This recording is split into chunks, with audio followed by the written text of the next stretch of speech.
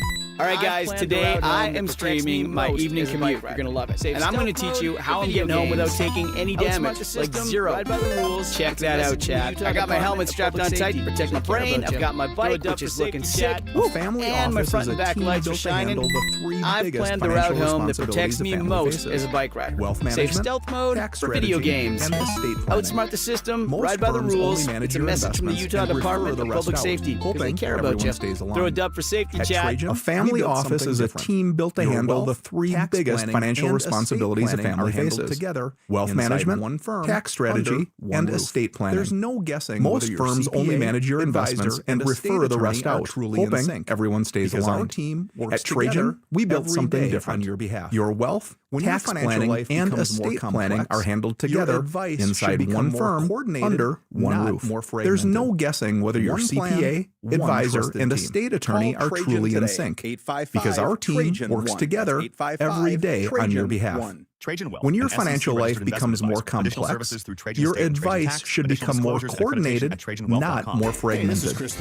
One plan, one trusted team. Call Trajan today, 855-TRAJAN-1. That's 855-TRAJAN-1. Trajan Wealth, an SEC-registered investment advisor. Additional services through Trajan State and Trajan Tax. Additional disclosures and accreditation at TrajanWealth.com. Hey, this is Chris with JCW. Are your kids picky eaters? Bring them in and try our chicken fingers or a grilled cheese sandwich. They'll be smiling big in no time. JCW's, quality, and a lot of it. Ladies and gentlemen, you're locked on to Scotty G and the coach, Tim LeComb, presented by Mountain Land Supply on 97.5, the KSL Sports Zone.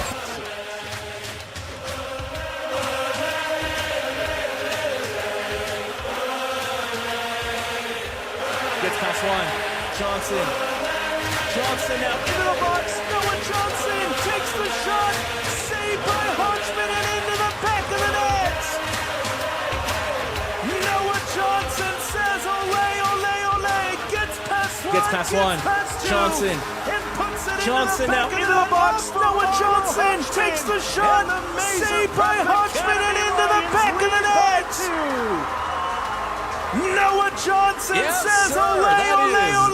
Gets past one, gets past two, and puts it into the back of the net off of Arlo Hodgman. And the Mazer Prep Academy Lions lead by 2. Patriots, if I remember right. Nice. Yes, right, sir. That is the sultry tones of one Alex Napolis. Even a bigger fan. What was that game again? Who do we got? It was the two-way state championship game between Mazer Prep and American Heritage Patriots. RSL, like soccer insider. All right, so Alex Napolis. Staff soccer Alex fan. Napolis. I would say even a bigger fan than I don't know, Nate Dowdle too. Like Nate's like way down here. This does not count against your minute. Sorry, Nate. I know he's watching 9. downstairs. 9. Okay. I wasn't very excited at RSL, first like because soccer it was kind of disappointing insider to see like the ticket prices and like knowing it's here. So in the United Alex States, Napolis, how on a scale of 1 to 10, your excitement level for this year's World Cup? This does not count against your minute, by the way. 9. I guess it dwindled down because of that. I wasn't very excited at first because it was kind of disappointing to see like the ticket prices and like knowing it's here in the United States. And you have that opportunity to go to watch some games potentially. 9 as in the number 9. And so my excitement got kind of, I guess it dwindled down because of that. But as we've gotten closer and closer, it's grown a lot. Okay, So 1 minute. So 9 is in the number 9. You have exactly 1 minute international to put in as much info as you can. 9 as in the number 9. Not the German. 9. So your 1 minute begins right now. The 2026 World Cup is about to get underway. Today is kickoff day as Mexico takes on South Africa to put for the in inaugural as much matchup, a rematch of as the you 2010 can, inaugural matchup. and we'll do this on a daily basis is one of the hosts in this year's World Cup. They're hosting alongside Canada and Mexico. The United States. The 2026 World Cup is about to get underway. Today is kickoff day as Mexico takes on South Africa for the inaugural matchup, a rematch of the 2010 inaugural matchup. The United States is one of the hosts in this year's World Cup. They're hosting alongside Canada and Mexico. The United States has been slotted in Group D. There are 12 groups. The United States is grouped up with Paraguay, while with Australia and with Turkey. The top 3 teams in the group have the opportunity to move on. The 2 automatic automatically move on into the quarter into the next round. And then the third place teams are put into a third place table where all the third place teams, the top 8 teams will make it into the next round, while the other 4 are eliminated with the fourth place teams. The United States will kick off tomorrow. Their first game is at 7 p.m. in Los Angeles Stadium. The Mexican national team today taking on South Africa for the inaugural matchup. And then tonight, South Korea will be taking on Czechia in Game 2. Tomorrow, the Canadian national team also gets going at 1 o'clock. So all the World Cup coming, getting ready to go. First matchup. Nice. Yeah, they'll take on Paraguay, and that is a game that they should win. Bad. That was really. Was that enough information? Oh yeah, no, that was plenty of information. Quiz friendly against Germany. Now they lost that was well done. Turkey. What do you think of the first matchup for the United States? Like Paraguay, they'll take on Paraguay, and that is a game that they should win. I thought, the U.S. I was a little skeptical about them coming into the tournament, but they played a friendly against Germany. Now they lost 2-1. Germany, one of the favorites to potentially win this whole thing, but they actually played them really well. So when you take on a team that's like Paraguay, where you're a little bit more evenly matched, I do expect, and I do want to see that the United States men's national team goes out and wins tomorrow. Hey, the coach, he thinks they could win it all. And the good vibes. Oh, really? So if I were to give you 2 countries, not. And the actual team you say. You're going to Sorsby this. And you were. And you get 2 teams. That's pretty charismatic brilliance and the timing. What 2 teams or what 2 countries you take? And the good vibes. So if I were to give you 2 countries and France. And that's all you get to wager on. You're going to Sorsby this thing. No Portugal. And you get 2 teams. Wow. And one of them's going to win it. The whole thing. That well. Who you get? What 2 teams? Or what 2 countries are you taking? I think I'm going to pick Spain 41-year-old and France. Those are probably the 2 that I have highest on my list of teams that can go on and win it. Did you? No Portugal? No Portugal. Wow. In his prime? No Stop Portugal. It. Yeah, it was like home country's not doing that well. Ago. Okay, so he was. Well, Ronaldo's got to be playing, right? He is playing. Okay. 41-year-old Cristiano Ronaldo is making it. Well, we can't ask for it. Yeah. I saw him play in Spain. Did you? Man, in the World Cup vein, I want to summarize your minute today. Okay, so he was fairly young still. We went to that was worth a honk right there. I love it. Well, we can't ask for it. That ruins the bit. Hey, man, in the World Cup vein, I want to summarize your minute today. It was geweldig. Thank you. I'm sure there were a lot of former return missionaries out there that were like, what did he just say? All right, Alex, great job. We'll do it again coming up. In fact, let's do it at the same time. Every day throughout the 4 different ways of saying you did a terrific job. It is today. 1 minute. Thank you. I'm sure there were a lot of former return missionaries out there that were like, what did he just say? All right, Alex, great job. We'll do it again coming up. In fact, let's do it at this same time every day throughout the World Cup. It is 1 minute. Hockey fans, let your voice be heard with the Utah Mammoth Fan Forum. Visit the Utah Mammoth page on KSLSports.com to connect with the team. It is. I'm not doubting it. Yeah. Start chatting today in the 97.5 The Forum on KSLSports.com. Hockey fans, let your voice be heard with the Utah Mammoth Fan Forum. Visit the Utah Mammoth page on KSLSports.com to connect with the team, other fans, and our KSL Sports Insiders. Start chatting today in the Utah Mammoth Fan Forum on KSLSports.com. Summer savings are happening. Want to get the latest info on Utah's newest sports franchise? Sign up for the Utah Mammoth newsletter. Get exclusive analysis, plus the latest news and notes on the Utah Mammoth. Sign up today at KSLSports.com for the Utah Mammoth newsletter.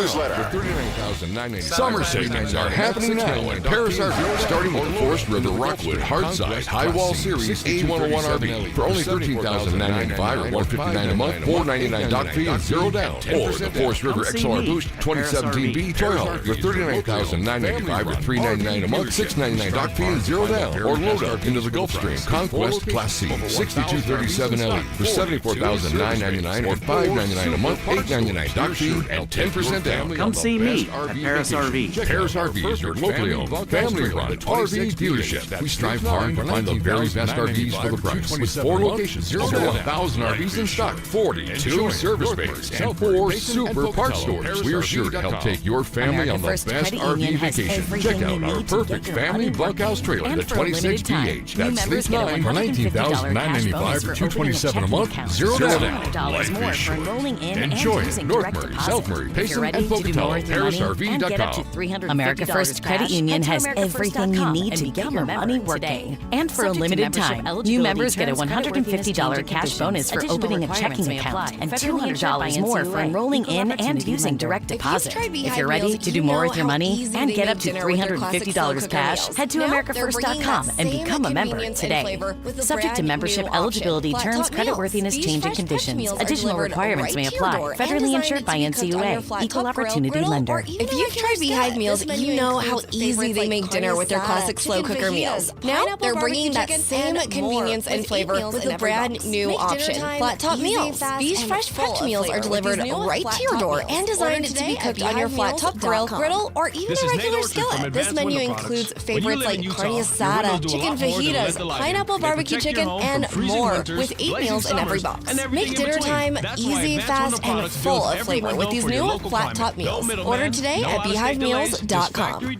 This is Nate Orchard from Advanced Window Products. When you live in Utah, your windows do a lot more than let the light in. They protect your home from freezing winters, blazing summers, and everything in between. That's why Advanced Window Products builds every window for your local climate. No middleman, no out-of-state delays, just factory direct quality, custom made for your home. Imagine a quieter home, a warmer home, a cooler home. Our high-efficiency vinyl windows are engineered to lower your energy bills and boost your comfort all year round. And installation is done by our own certified in-house crews, never subcontractors. That's why Utah homeowners give us 5-star reviews. Right now, take advantage of our anniversary sale. For a limited time, get $2,500 off when you buy 10 or more windows. Call 801-850-9100. That's 801-850-9100. For 40 years, Advanced Window Products has been the name Utah trusts for custom replacement windows and sliding glass doors. Advanced Window Products, built here, installed here, trusted here. Call 801-850-9100 for that $2,500 off, or visit us at advancedwindows.com to schedule your free in-home estimate. It all started with a commitment to comfort. Gillette Heating and Air is proud to be Utah County's go-to team for expert HVAC and plumbing solutions. Get your repair, upgrade, or seasonal tune-up. Don't let cost hold you back. With 0% financing available, it's easy to get the work done now and pay later. Plus, save $100 on any repair or KCNS. Keep your system running strong with a professional tune-up before the heat hits. Visit GilletteHVAC.com or call 385-GET-COOL to book today. Homegrown service pros, financing made simple, comfort made easy. Carrier, turn to the experts. A Carrier factory authorized dealer. 97.5 KCNS FM Colville, 1280 KCNS AM Salt Lake City, and KSL FM HD2 Salt Lake City Midvale. This is 97.5, the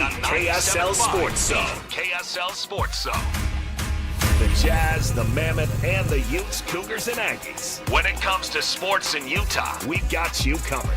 This is Scotty G and the coach, Tim LaCoe, presented by Mountain Land Supply on 97.5, the KSL Sports Zone.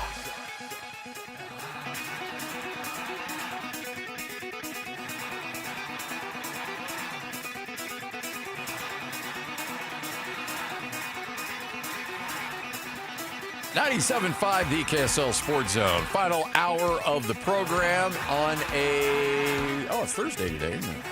We're almost near the end of the week. This one flew by. I'm telling you, dude, this is, I think I found it. Now I know why you guys are 97.5, the KSL Sports Zone. Final hour of the program on it's Thursday today, isn't it? The job is fun. We're almost near the end of the week. This one flew by. Makes us laugh. I'm telling you, dude, this is, I think I found it. I found the... You have no idea. No, now I know why you guys were always smiling. No, I even told that's pretty darn good. I might leave here at KSL. Well, you should. Treat us well. And I would not give you the job is fun. I promise. You bring even in Lloyd any makes us Bible, laugh. Any I'm surprised you hung in there, Lloyd. Like honestly, here, I will swear. I have no idea how many times I thought about betting. I even told Nablus. I said I might leave at 1:30. Well, you should, and I would not give you any grief. I promise. You bring in any Bible, any religious text you want to bring in here, I will swear. I see how much pain you're in right now.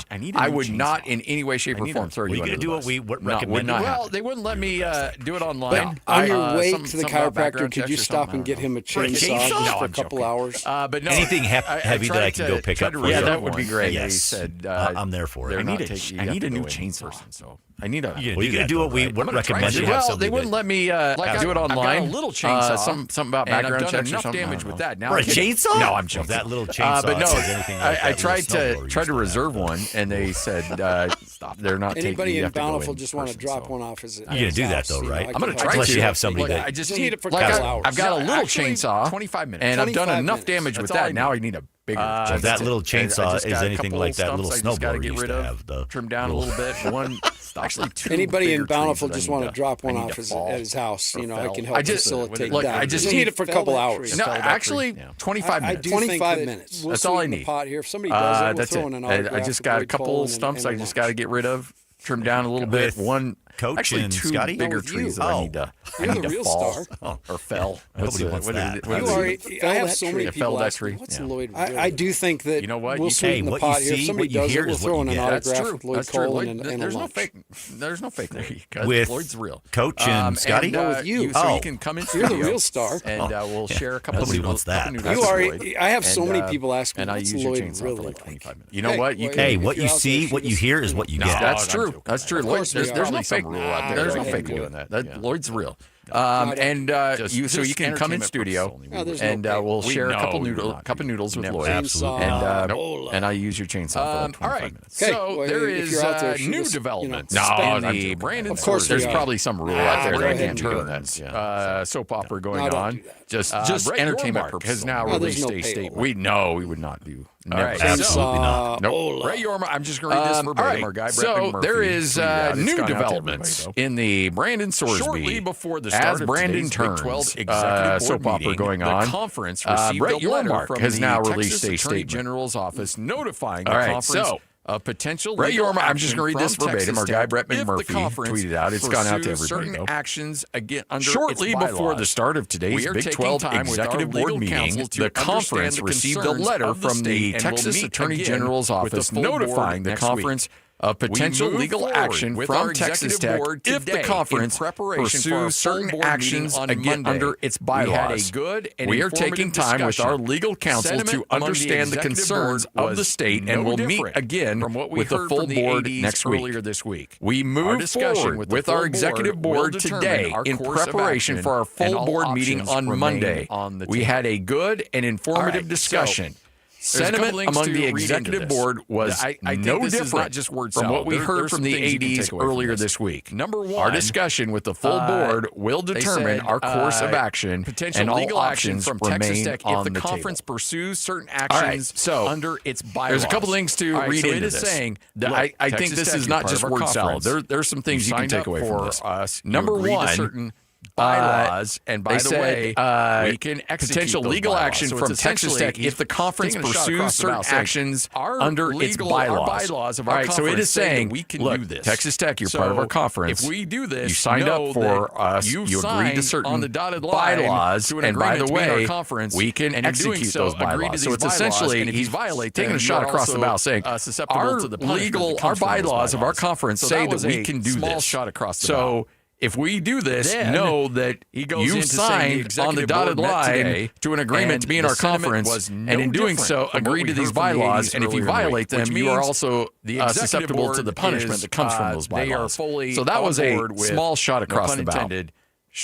Then sanctioning he goes into saying the executive board met today, and the sentiment was no different from what we heard from the ADs earlier in the week, which means they're ready. The executive board is and they are fully on board with no pun intended our course of action and sanctioning all options Texas remain Tech on the table. Texas Tech when he says all options, so if the sentiment is no different, and we know what the sentiment was from the ADs, you got your AG that they're ready to throw down. We know it, and then our discussion with the full board will determine our course of action, and all options remain on the table. So when he says all options, hey, we see your bluff, Texas Tech.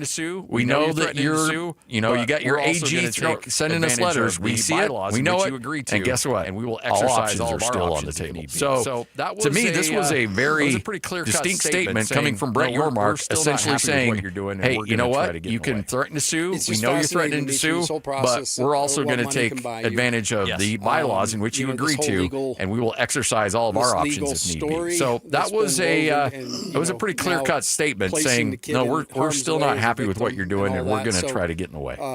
It's just fascinating to me through this whole process, the root of it, what money can buy you. Steps in. Yes. This whole legal.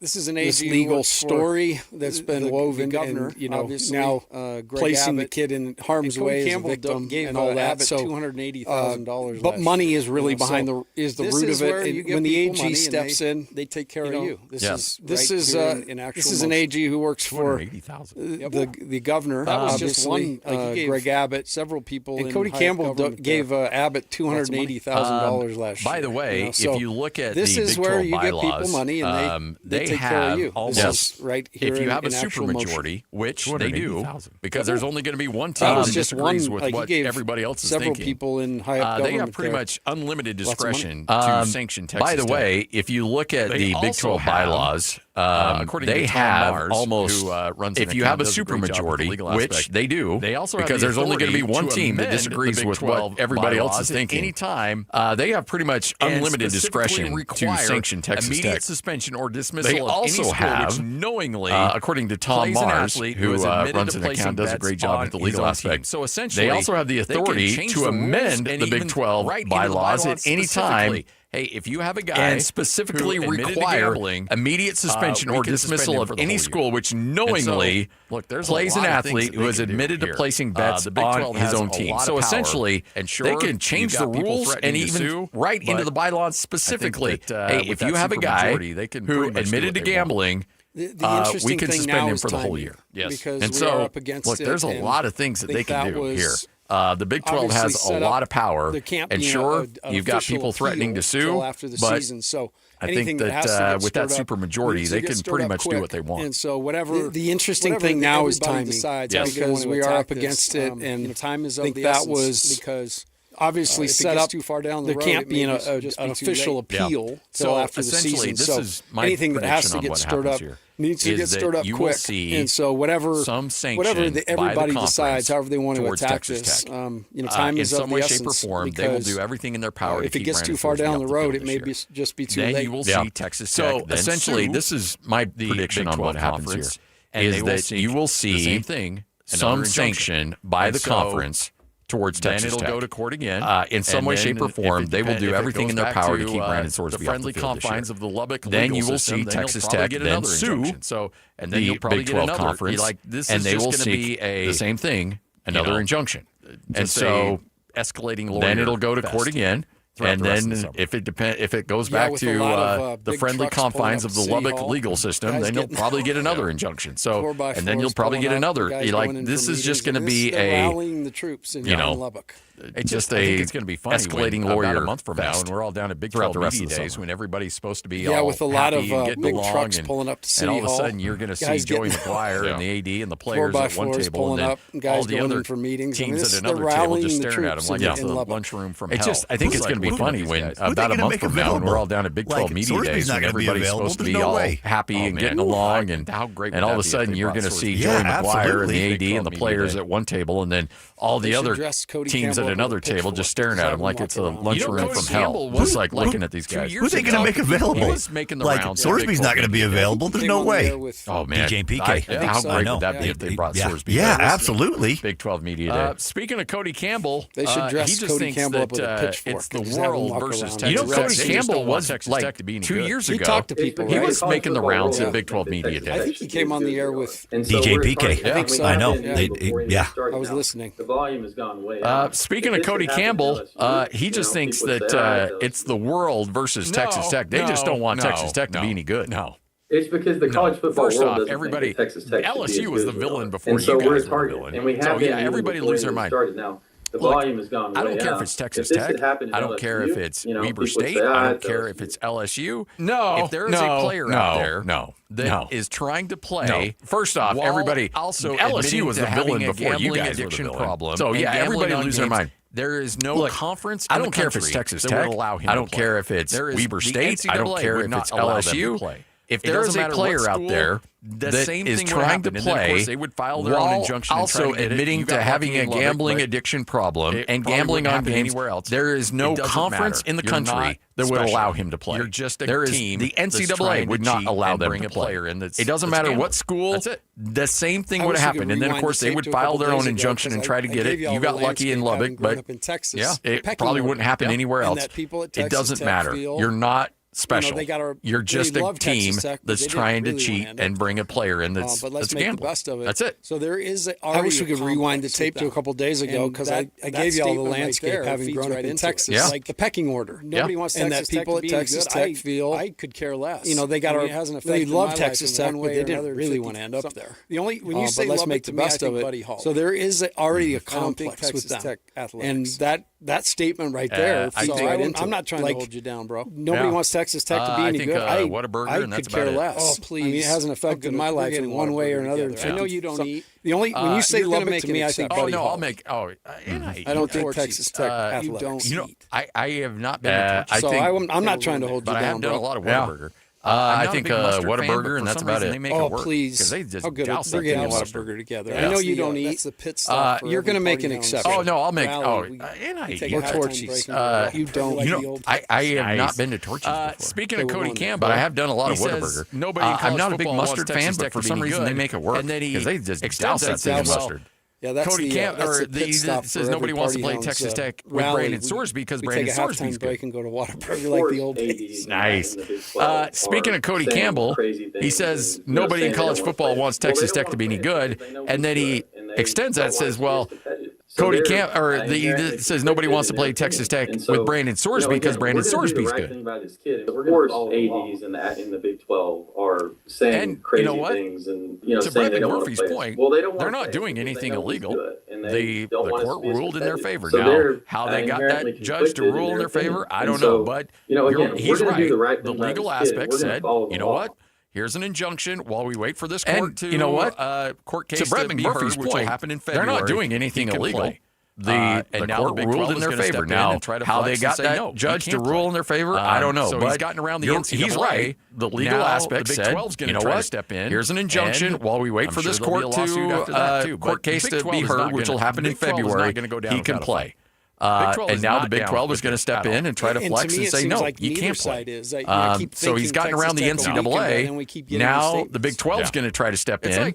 And I'm sure there'll be a lawsuit after that too. But the Big 12 is not going to. Big 12 is not going to go down without a fight. And you know you're dead to rights. Big 12 is not down with this at all. And to me, it seems like neither side is. I keep thinking Texas Tech will weaken, but then we keep getting these statements. Like you're a guy, you're not going down without. It's a pride thing. You know, it's like you get in an argument with your wife, and you know she's got you, and you know you're dead to rights. And like, and that's what Texas. But you're like, I'm already this invested in it, and I got to stick to my guns. And anywhere, but you're a guy. You're not going down without. And you're right. Without a fight. That's got a chip on their shoulder. And so even though it's a losing cause, you've already put yourself out there enough that it's like, well, I got to go down with the ship.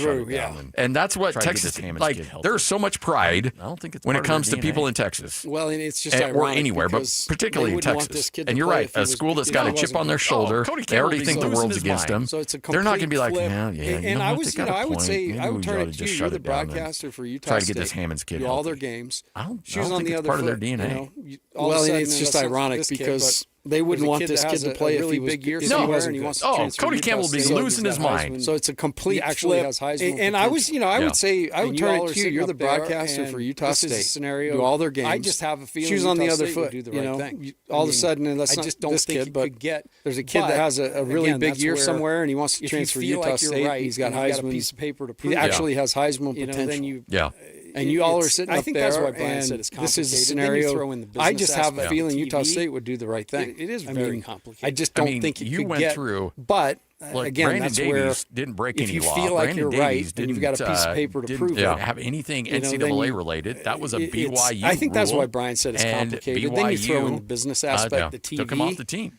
It is very complicated. We all know how you went through how great he was. Look, but Brandon Davies didn't break any law. Brandon Davies didn't. I'm here saying have anything NCAA related. That was a BYU rule. When and BYU happened to leave the school, took him off the team. Look, we thought BYU. We all know how Bear Bachmeier, how great he was. But let's go back to last year. This time, we didn't know that. Look, I'm here saying, you know what? It's going to be McKay Hillstead. He's going to be the starter because when Retzloff ended up having to leave the school. Whether you agree or disagree with how BYU's handled, we thought BYU was dead to rights. Like there's no way. Code stuff. And yet, but that was a BYU situation. BYU was going to suspend Retzloff. It's something that they enforce. And so I would imagine BYU certainly would not let. We talk about teams doing the right thing. Whether you agree or disagree with how BYU's handled things in terms of those suspensions and the honor code stuff. No. The fact is, they stick to their guns on it.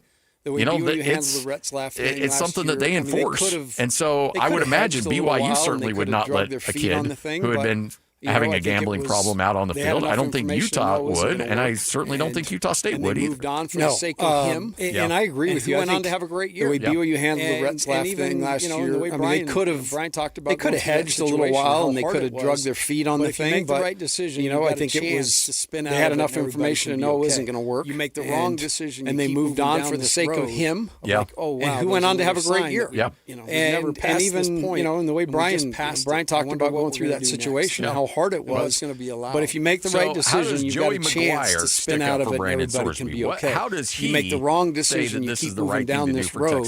Like, oh, wow, there's another sign. Brendan Sorsby, we've never passed this point, and we just passed it. I wonder what we're going to do next. Yeah.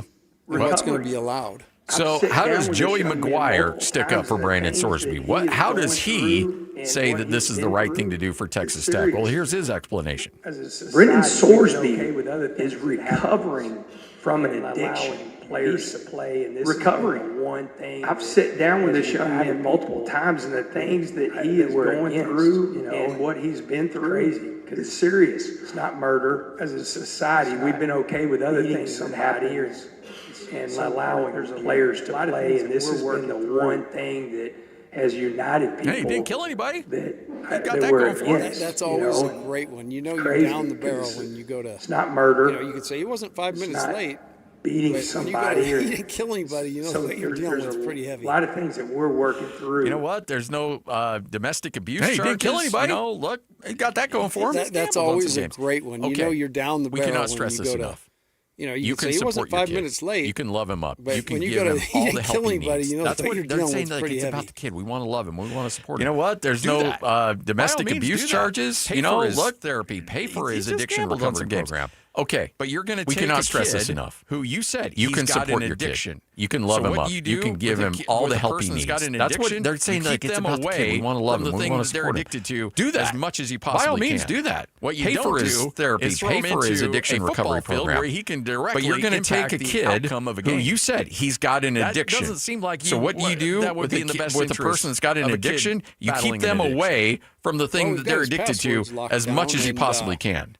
What you don't do is throw him into a football field where he can directly impact the outcome of a game. Recruited college basketball that doesn't seem like that would be in the best interest of a kid battling an addiction. That we've got his passwords locked down, and almost like, hey Lloyd, we've talked to the folks over at FanDuel. If you take care of me, I can tell you this: I recruited college basketball players. I need you to place about 20 grand. There are a lot of ways underground to get stuff done, and I'll give you the list that nobody has to know about. Almost like, hey Lloyd, and you get that guy running bets for you. And if you take care of me, it's associated. I'm going to take care of you in the end. But that's the fear. But I need you to replace about 20 grand in bets every single week. Sex addict to Love Island this season. And I'll give you the list. Well, how many times have you been, on the basketball court? That might be your best work right there. That guy running bets. How many times have you been on a basketball court or whatever when you were younger, shooting? You're like, I bet you I can make this shot. Is you don't send I bet you I can make a sex this throw. Addict to Love Island. Like, that's a bad place for him to be. Well, how many times have you been, on the basketball court? That might be your best work right there. I like that one. How many times have you been on a basketball court or whatever when you were younger, shooting? You're like, I bet you I can make this shot. They have boots. When's he going to do? I bet you I can make this throw. Garbage on him because that's a bad place for him to be. Is out on a field. Very, very tough. Thing in Texas. And so, look, I get the complexity because now Texas Tech's their boots are dug in, literally boots. And hopefully the Big 12 through those bylaws. The boots probably have emu garbage on them because we know that committee saying, has okay, do whatever you want. The thing in Texas, you're not coming. But they're dug in. And our deal. This will be I think that would slow up to yeah. Or I guess saner heads. And hopefully the Big 12 through those bylaws. By the way, Brian Santiago championship talks a little bit about the committee saying the okay, injunction. Do whatever you want in the regular season. Now, granted, but he had to be very tepid with his conversation we had with him yesterday. But this is I think that would his slow thoughts them on the down. situation. Yeah. Guys, this or just get a bigger super complicated by the way, Brian Santiago talks a little bit about the injunction, and now granted, he had to be very tepid with his conversation we had with him yesterday, but this is his thoughts on the situation. Guys, this is a super complicated issue that has kind of come into the forefront, and emotions are running high. Certainly, everybody has a very strong opinion. The reality of it is, Brett Yormark and the commissioner, the board of trustees, which are our presidents, the ADs, we're all communicating, and I'm confident the right thing will play out here. Read between the lines. By the way, you can listen to that entire interview. It's on our podcast page. Just go to KSLSports.com or search Scotty and the Coach wherever you get your podcast. But when he talks about, that's why at the end of the day, right thing's going to happen. I think the right thing will play out. And again, read between the lines. By the way, you can listen to that entire interview. It's on our podcast page. Just go to KSLSports.com or search Scotty and the Coach wherever you get your podcast. But when he talks about, look, and I guarantee every other AD, and every other president, we're outside of Texas Tech, we're going to get this figured out. It does not mean we're going to figure out a way to be good with Brandon Sorsby out on the field. Like, you can tell without him saying it where Brian Santiago is on the subject, and I guarantee every other AD and every other president outside of Texas Tech believe the same thing. I want to clarify. I appreciated him joining. I appreciated his candor. But at the same time, you do have to hold a level of respect because these are your colleagues. Now that it has without any of the fire and all the things we've heard to the legal from piece, reports, you always he just said it very simply. Business aspect and I want to clarify one thing. When he says it's complicated, this is not a complicated decision. Yes. What should happen is not complicated. It is now that it has its tentacle attached to the legal piece. You always have to consider the business aspect and the promises that are made for games and certain slots to networks. And you're right. That have, if they say have a big we are not price tag playing attached, Texas Tech, that's what makes it complicated. It's not. Fox, everybody else is going to have some comments to make on that. It's not complicated. You're right. The process of this because is it's very gotten to this complicated. point because Texas Tech's dug their heels in. It's not at all. It is very complicated. And you're right. David Locke joins us next. This is 97.5 we are not KSL playing Sports Texas Tech in any games this year. This Fox, is DJ everybody else is going to have some comments to make on that. And that, you're right, the process of this is very complicated. For a the decision itself, suspension. It can be appealed, so all right, David Locke joins us next. This is 97.5 KSL Sports Zone. He'll be eligible for Game 3 in the conference opener against Houston. Despite the fact he gambled Here we go again. The court has reinstated Brendan Sorsby. They will allow for a 2-game suspension. It can be appealed, so this isn't the final word, but he got the decision, so he'll be eligible for Game 3 in the conference opener against Houston, despite the fact he gambled on his own team. This is beyond anything that I thought possible. It seems now archaic and ridiculous that Pete Rose wasn't a first balloter. I've been around gamblers my whole friggin' life. Did he ever stop? Yeah, when they lied and told you they did. Gambling is, we joke about it, but it's not a joking matter. Where's this going to go? There's no telling. The gambling ads are nonstop. And you're asking 18-year-olds to be careful. And the judge says, well, he'll be irreparably harmed. Yeah, well, duh! Anybody who's going to go to prison is going to be harmed. This is crazy. I just wonder, where's it going to end now?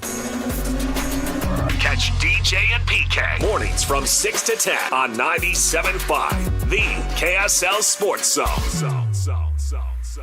Bar Dub Grill is where roadside classics meet ranch-raised flavor. Sink your teeth into juicy, handcrafted burgers made with premium Bar W beef straight from the local Utah farm. From the bold cowboy barbecue burger to the sweet and savory Aloha burger, paired with crispy cowboy fries, hand-spun shakes, or signature spud nuts. Soft, airy, and unforgettable. Bar Dub Grill delivers honest eats with cowboy swagger. Bar Dub Grill in Nephi with easy access right off exit 222 in Nephi.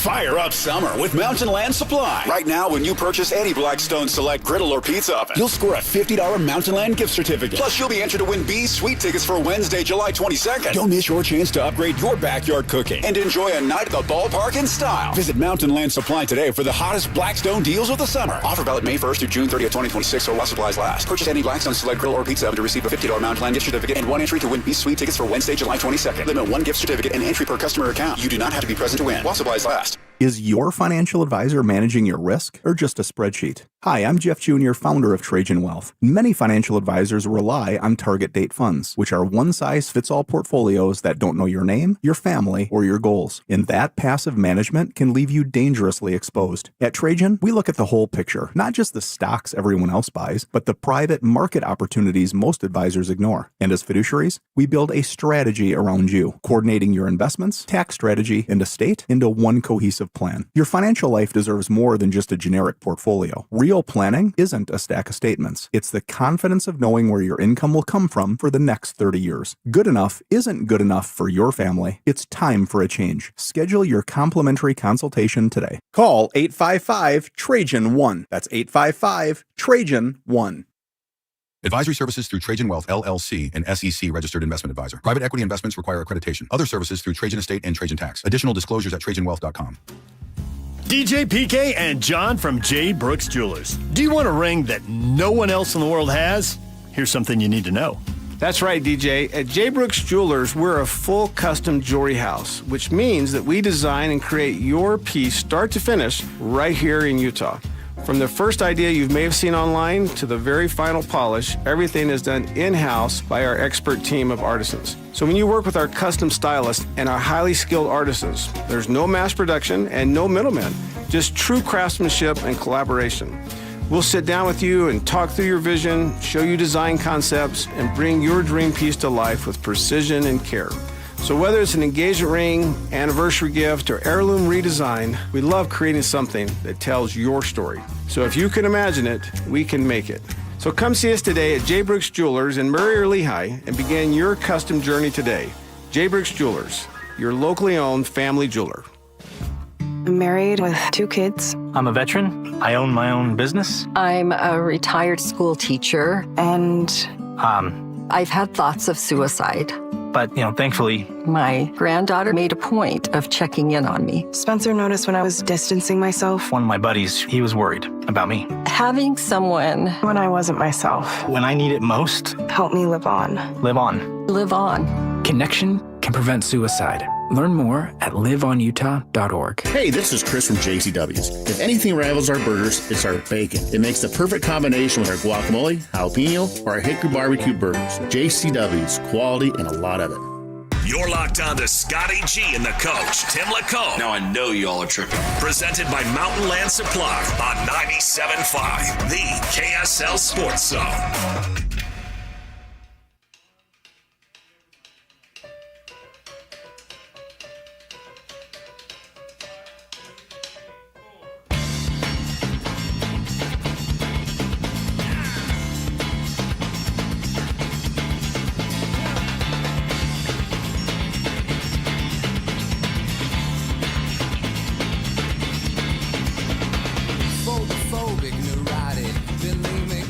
The great David Locke will join us coming up here in just a moment.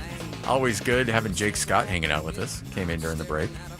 I like that he spends times with the little guys. Yeah. Coming in and hanging with the peasants a little bit. We Doesn't do it that. often now that he's drive time. I know, Big drive time, guys. Changes him. He hasn't bought him an Alfa Romeo yet, though. Give it time. So David Locke will join us. Always fired up to talk to David and get his thoughts as to what we saw last night. Because, that's unprecedented to say the least. I can't imagine. So I was calling a game once at Boise State. I've referenced this a bunch. Utah State was up by 18 with about 3.5 minutes left. And Boise comes back, ties the game at the buzzer, and Utah State ends up losing in overtime. It was the hardest call I've ever made in my life. So whenever he talks about what it would be like to be on the call when your team comes back from 29, I can't imagine what it's like to be that San Antonio play-by-play guy having to manage watching your team melt down in front of you and just be like, I am watching the Titanic, really well. And I have to do the play-by-play of it. Do the play-by-play of that Hindenburg experience if you were San Antonio last night. The orchestra. I think I would have They're in the water now. I know you would have. You got to paint the picture, and I'll tell you, our guy D-Lock, if he does one thing, he paints the picture. He paints the picture really well. How about trying to do the play-by-play of that Hindenburg experience if you were San Antonio last night? Part of it today. I think I would have cried. I know you would have. I thought he was. I think I might have cried if I was on either side. Actually, going on TV. I might just cry. I'm kind of a Larry H. Miller crier, so who knows? But he really he figured out. He's so. I mean, I thought Mike. I actually rewatched lunch and dinner with him. Part of it today just to listen to Mike Breen. He's just really, really smart. I thought he was really brilliant. He had a real rhythm going on TV. How he's going to sell it. It's within 7. It's within 5. On the Nick side, he really just figured out. He's so smart. Got Monica McNutt with him, and McNutt is a little bit of a nut. She's awesome. He's just really, really smart human. And so he figured out during the game what he was trying to do and how he was going to sell it. I don't know what it would have been like to be Tyler on the Knicks side. I do believe in local. He's got Monica McNutt with him, and McNutt is a little bit of a nut. Just a thought. She's awesome. I bet she was losing her head. Yeah, it'd be fun to go back and listen to those. I didn't, I got caught up in it last night, and I didn't actually think to go listen to local calls. But it's always a little bit of a different. I do believe in local, local coverage for national passion. By the way, hey, it's your time, David. Welcome. I've been mesmerized this season more than it'd be quite an experience. This is something else, just so much closer than they've ever been. I actually have been mesmerized this off. I'm taking a little bit of a twist here. I hope you don't mind. You don't say. So like Cleveland clearly has no collective energy. Hey, it's your time, David. Welcome. I've been mesmerized based on the teams this season more than anything else. So I think the teams in the league are just so much closer than they've ever been. Right? And I'm just mesmerized by what I talk about as collective energy. So like Cleveland clearly had no collective energy all year. When we played them, and you could actually see it based on the teams that kicked the crap out of us. Like when we went into a building and they knew we weren't that interested in winning, and they had this collective energy, and they came and got us, and they just blasted us. Right, the Knicks were up 20-0 against us. We played Denver and Cleveland. And they had no collective energy, right? None. And Denver didn't have a collective energy all year, whether it was the injuries or Jokic just was playing unhappy. The collective energy twisted on the Spurs last night. In San Antonio, Victor gives them this collective energy for most of the time. And Oklahoma City's had that collective energy. And you just kind of think run through the teams, right? And we saw Minnesota's energy was like kind of variable all the time. The collective energy twisted on the Spurs last night. And that was the most obvious thing to me was like how they suddenly were like looking at each other like, oh dear God, this is happening. And yeah, I mean, they looked. What do we do? And Mitch didn't seem to have any idea either. I mean, I've rarely seen a head coach look at deer in headlights. They were all looking at each other. He did. I don't know if that's fair because we weren't in the huddles, but the TV shots of him didn't help him any. On the zone, and they all just kind of. He's been amazing. But yeah, I mean, they looked. I mean, even just like there was a great. The TV crew was so good last night. There was a shot of them calling out their zone defense at one point. They were all looking at each other like, okay, this is what we're doing, right? This is the first half. And the Knicks scored for the 73rd straight time. On the zone, and they all just kind of looked at each other. But you could just see them looking around, and the collective energy of a group, which is what the beauty of sports is, just went south based on the momentum. But I've seen far too many times the first half. I mean, and Scotty and I were talking about it earlier. It was one of those halves where you've seen it before, where teams just get insanely hot, energy hotter than they should be, making shots, the best in the league, and just based on the momentum where they are. But I've seen far too many times that go away. Can we talk about one? And really that at halftime, I'm thinking if the Knicks can do what you just said, if they can rally the energy they have between them, because I think they have the best in the league, and that's the reason they are where they are. Back at you, my guy. Can I interrupt you? Can we talk about one? Can we talk about who's singing in the background? That's what I want to talk about. Oh, sorry. You can hear whatever Justin Bieber or whatever this is. Collective energy is. What would you give me? A little love song in the background. Okay. That's just how I feel about you. Back at you, my guy. Stop me whenever you want, man. Okay. One moment last night. Because they really, in terms of rallying, who the Knicks are and what their collective energy is. What would you give me? Do you have it? Because I thought there was one. This is the dunk. Such poignant moment in last night's game. Comes down next play, I can't remember what order this happened. I mean, it was hard for me to get because they really, in terms of rallying, like we talked about it as they are a team that does their job. Hart gets knocked to the ground. Josh Hart misses the dunk. 4 guys rush to him and pick him up. Comes down next play. I can't remember what order this happens, but I think next play, Castle rushed to him. Gets the free throw and they offensive tip in because it was beyond symbolic. Hart gets knocked to the ground. Okay, I know you missed that. 4 guys rush to him and pick him up after being down 29, but we're still going to get with 3 minutes left in the game. Incredible moment. 4 guys. I'm a numbers guy. I don't buy into that. All rushed to him. He's at the free throw and they all lifted him up. Incredible moment. It was beyond symbolic. And I think they were literally lifting him up. I think that's why they are where layup to give us for our first chance to get the lead after being down 29. But we're still going to get him. It was an incredible moment. I'm a numbers guy. I don't buy into that crap. I bought into it on that one. That was an incredible moment last night. Sorry, Timmy, go ahead. And I think in that vein, I think that's why they are where they are. And when you're in the midst of trying to come back, and I thought, I don't know what Mike Brown said, but my guess is how do you eat a whale a piece at a time? Yeah, you break that game up into 4-minute games, and you try to establish more of your rhythm than theirs. Try to break them, you try to outscore them, but you do it in 4-minute segments, and I thought they did it masterfully. It was a big jump. Yeah, I have one of my close friends, Knicks fans, in New York, text me like, this sucks. And so he texted me, I'm going to bed. He actually texted me, this is no fun, I'm going to listen to the Ogden Raptors. By the end of the third quarter. This was right before halftime. That's a big jump. Why? And I was like, well, because analytically, it was a big jump. There's just no way the Spurs can keep this up. And some people got that, some people didn't. And then it went to 29, he texted me. And so he texted me, I'm going to bed. And I said, I think this game's within 8 by the end of the third quarter. This was like I do think there was something to the analytics. I was like, well, because analytically, the Spurs shot 65%. There's just no way the Spurs can keep this up, so it has to equal out a little bit. There's never been an NBA. And then it went to 29. He texted me, like, can I go to bed now? I was like, sure. Like a deer in headlights. I do. And so then an hour later, I was trying to call him and wake him up. I do not understand. I said, well, I mean, I do think there was something to the analytics.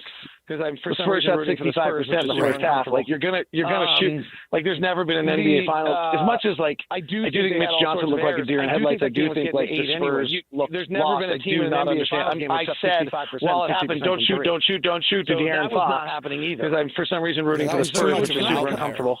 Right, that was coming down. And it was going to just get the game. I do think they had all sorts of errors. I do think that game was getting to 8 anyway. There's never been a team in an NBA Finals game except 65%. By the way, David Locke joins us. I want to get to the analytics because I had forgotten about this number. I'd probably over 10 years ago. And I saw somebody point it out earlier in regards to Brunson taking up so much of the attention. The Kobe assist. So, by the way, David Locke joins us. I want to get to the analytics because I had forgotten about this number. Kirk Goldsberry had it probably over 10 years ago. And I saw somebody point it out earlier in regards to Brunson taking up so much of the attention, the Kobe assist, where Kirk Goldsberry went back and said 15% of Kobe's misses are turned into points on offensive rebounds or putbacks or whatever the case might be, because so much attention is directed towards him that it leads guys out of lanes or not in position to get defensive rebounds, and it leads to points. So he coined the Kobe assist. Last night, I think we had a Brunson assist on that putback, but Coach brought up a really good point that everybody thought Brunson, took that shot way too soon, but in reality, he's either like, A, it's going in, or B, I got these guys on their heels a bit. The chance of an offensive rebound is really high considering everybody's out of positioning right now. So either way, I thought Brunson was really smart in how he handled himself. The 1-point game, you've got to give yourself enough time for an offensive rebound. What you don't want to give them is enough time for a full offensive possession if you make it. Right? You want to keep from an analytical standpoint, you want to keep their chance of winning if you score at 0. Right? You don't want to suddenly give them an extra 20% chance if you actually score. So you've got to do it late enough so that they don't really have a chance. And I guess if Karl Anthony Towns hadn't put a hand on the ball, that would have been awfully close with 1.3 seconds left. How about that? Well, I mean, that was the TV. That's the one thing the TV missed last night. I don't think they ever mentioned that. And I went back and watched it, and then you've seen it all over the internet today.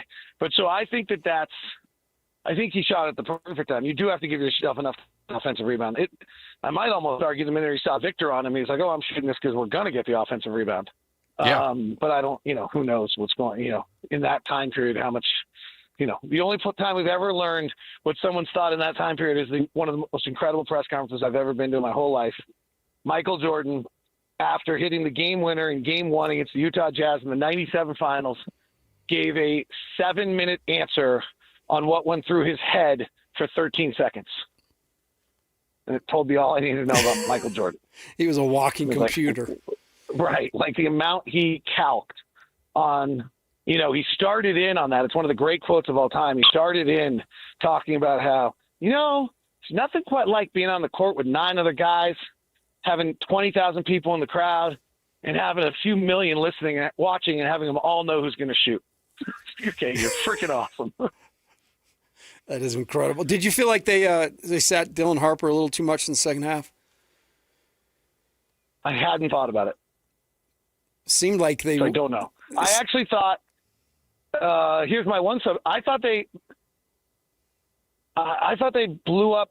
I think Mitch Johnson's blown up Wemby's substitution pattern in every one of these close games they've lost by playing him too much. Yeah. Yeah, because he looks like completely gassed. He has a gassed very regimented 3-stint resume, and now he's like in the third quarter when they were up 29 and it went to 21, he brought back Wemby to try to knock the game out in the third quarter, which I thought was a huge mistake. Like, give him his rest. Yes, they're going to bring it back, but they're going to bring it back anyway, and make sure he's rested.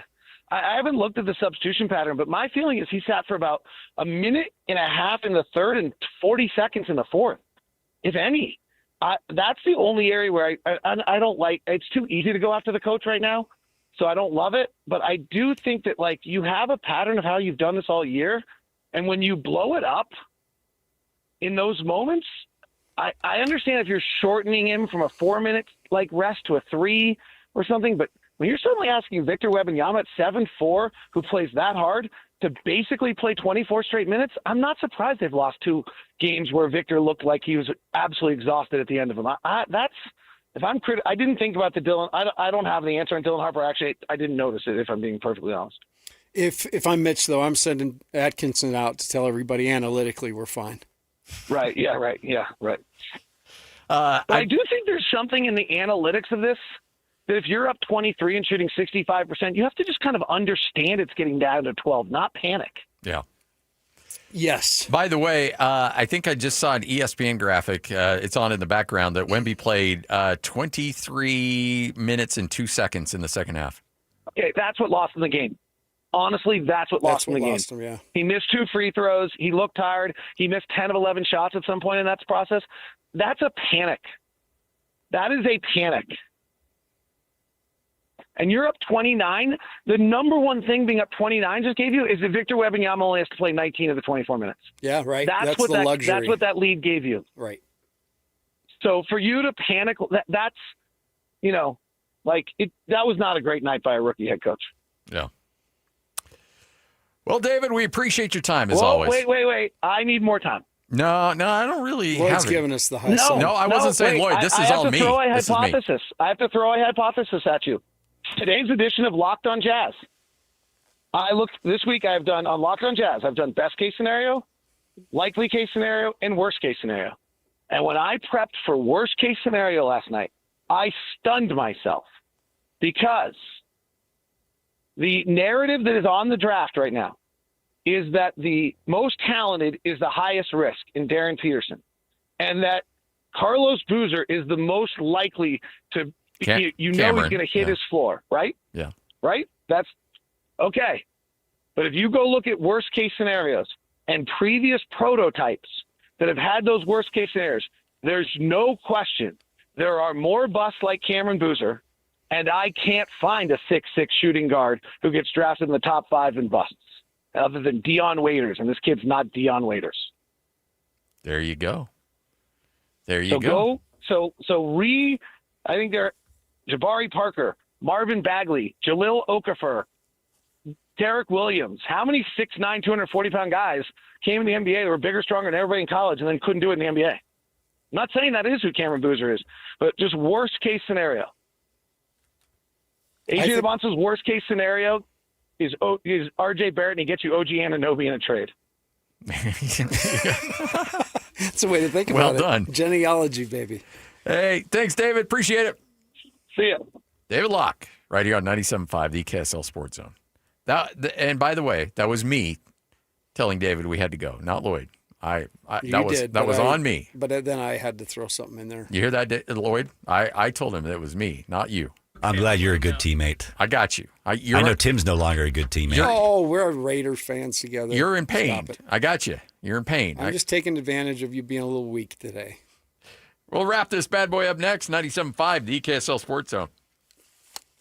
Turn it up. Let's go. It's a new era for sports radio in Utah. This is the all-new KSL Sports Zone. As always, DJ and PK kick off your mornings from 6 to 10. Then introducing the newest addition to the KSL Sports Zone. The coach, Tim Lacombe, joins Scotty G every day from 10 to 2. And as you wrap up your day, Jake Scott and Ben Anderson are there with the best sports talk in Utah from 2 to 6. Live and local, all day, every day. Your home for the best sports radio in Utah is live, on air, online, and on the KSL Sports app. This is 97.5, the KSL Sports Zone.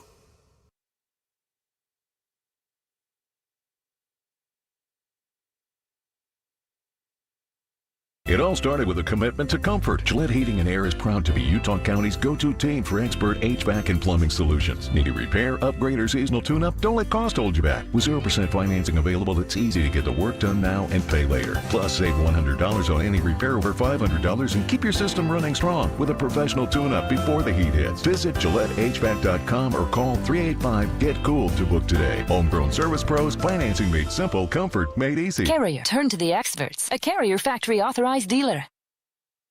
We are just mere days away from installation day at the Lacombe House. And we can't be more excited. Advanced windows. My wife is not, that she has to do the labor of taking the shades down. I'm paying the bill, so I'm joking, of course. We both are going to do it. Here's the screwdriver, honey. Go get those things down. But that's the only drawback. We're excited because every step along the way, Scotty, it's been like, we're going to do this, and they did it. The timing's been exactly in the window, been so responsive, and we're excited about the price we paid for the quality of windows. It's actually gonna really make our new home feel new. And when you talk about that price, imagine getting $2,500 off when you swap out 10 windows or more. That's not just for Coach deal. Everybody gets that. $2,500 when you swap out 10 windows or more. Advanced Windows, local company. You're going to get those windows installed in 8 weeks or less. No middleman. They save you money, and they give you the best product out there. Advanced Windows, 801-850-9100. That's 801-850-9100. In the military, the mission was clear. You knew what to do. Now, the mission has changed. Stepping into civilian life isn't about finding a job. It's finding your purpose. I wanted a career that would leverage the skills and discipline I gained in the military. IT just felt right. My Computer Career offers class schedules that fit into your life and skills in high demand. Put your VA benefits to work. Visit mycomputercareer.edu/CWP to jumpstart your IT career today. An elite CompTIA certification partner. Financial aid is available to those who qualify, including VA benefits. There's only one Ozempic. Hello, I'm Ozempic. And I'm other GLP-1s, kind of like him. Ozempic, you redid your jingle? Thanks for noticing. Catchy, right? No. Okay, then. Well, ask your doctor about which FDA-approved uses of me, the Ozempic pen, may be right for you. Call 1-833-OZEMPIC or visit Ozempic.com to view the medication guide and learn more about Ozempic semaglutide injection, 2 milligrams. Only Novo Nordisk makes FDA-approved Ozempic. There's only one Ozempic. I told you it was catchy. This is Dylan Gunther of the Utah Mammoth, and I drive a BMW. Performance matters to me, on the ice and on the road. That confidence lets me focus on what matters most, performance. That's why I trust BMW Utah for everything, from service to tires. They've always got my back. Between scoring goals and scoring the perfect ride, it's a tough call, but scoring is what I do. And the win? Driving a BMW from BMW Utah. When I came to Utah, everyone talked about the greatest snow on earth. But during the 2002 Olympics, the world saw something else. This place also has the best ice on earth. Since moving here, I've done my best to own that ice and live up to that standard. It's about preparation, precision, and trusting what's beneath you every single day. That same mindset is why I chose BMW Utah, because great performance doesn't happen by accident. It's built, maintained, and earned. And I'm proud to work with a local dealer that represents Utah at that same elite level. Proud to be a Utahan, proud to support BMW Utah, drive elevated. The Jazz, the Mammoth, and the Utes, Cougars, and Aggies. When it comes to sports in Utah, we've got you covered. This is Scotty G and the coach, Tim LeComb, presented by Mountain Land Supply on 97.5, the KSL Sports Zone.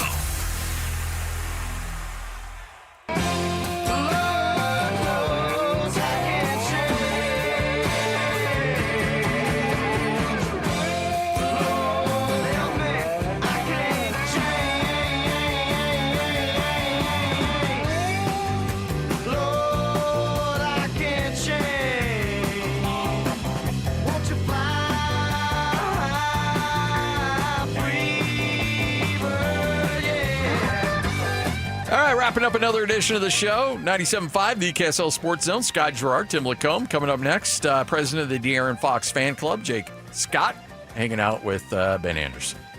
The very day that draft went down, or that trade went down, Jake said, I don't know what they're doing. That's going to cost them. He said it way back when. So, yes, not just handsome and dynamic on the radio, but a soothsayer as well. There's the man who's truly charismatically brilliant. Yes. And has he married right. Yeah, well, we all has do. A wife with I guess you guys both have credentialed wives. Bringing home the bacon.